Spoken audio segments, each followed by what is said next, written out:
Live കണ്ടുകൊണ്ടിരിക്കുന്നവരെ എല്ലാരും കൂടെ വടിയാക്കിയതാണ് കേട്ടോ ജിഷിനോ അഭിലാഷും കൂടി. ഇത് ഫൈറ്റോ കയ്യാങ്കളിയോ പരിപാടിയോ ഒന്നും അല്ലായിരുന്നു. രണ്ടുപേരും കൂടി പ്ലാൻ ചെയ്ത് നടത്തിയ പ്രാങ്ക് ആണ് അത്ര. പ്രാങ്ക്. ഇതിന്റെ കൺഫ്യൂഷൻ റൂമിലേക്ക് വിളിപ്പിച്ചപ്പോഴാണ് ബിഗ് ബോസിനോട് ഇത് പറയുന്നത്. പ്രാങ്ക് ആയിരുന്നു ബിഗ് ബോസ്, പ്രാങ്ക് ആയിരുന്നു. Comedy comedy. എന്താ അല്ലേ, പെട്ടെന്ന് ഞാനും നമ്പിപ്പോയി ഇത് യഥാർത്ഥത്തിലുള്ള കയ്യാങ്കളിയും ഫൈറ്റും ഒക്കെ ആണെന്ന്. ബിഗ് ബോസ് എന്നിട്ട് പറയുന്നുണ്ട്, ഞാൻ ഞെട്ടിപ്പോയി, പെട്ടെന്ന് കണ്ടിട്ട് ഞെട്ടിപ്പോയെന്ന് ബിഗ് ബോസ് പറയുക. എന്നിട്ട് ബിഗ് ബോസ് പറയുന്നുണ്ട് ഇവരുടെ എടുത്തിട്ട്, എന്തൊരു ഒഴിവ് ദിവസമായിട്ട് എനിക്കൊരു റെസ്റ്റ് നിങ്ങൾ തരത്തില്ല എന്നുള്ള രീതിയിൽ പറയുന്നുണ്ട്. കളി കാര്യമാവരുതെന്ന് ഇവരുടെ അടുത്ത് പറയുന്നുണ്ട്.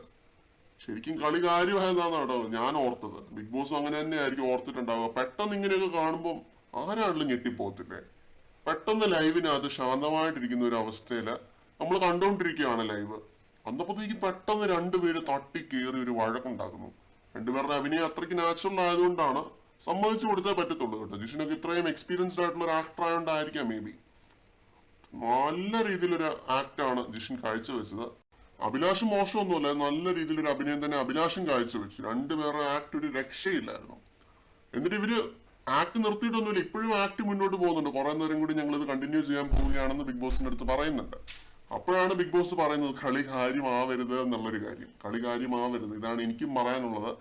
ലാസ്റ്റ് രണ്ടുപേരും കൂടി ഫൈറ്റ് ചെയ്ത് അതിനകത്ത് വേറെ ആളുകൾ ഇടപെട്ട് രണ്ടുപേര് അതിൽ ഫിസിക്കൽ അസോൾട്ട് നടത്തി പുറത്താവാനായിട്ട് ഇടവരുത് എന്നാണ് എനിക്ക് ബിഗ് ബോസ് ഉദ്ദേശിച്ചത്. അപ്പൊ ഇതൊക്കെയാണ് ലൈവിനകത്ത്. കൂടുതൽ അപ്ഡേറ്റ്സുമായിട്ട് വീണ്ടും കാണാം.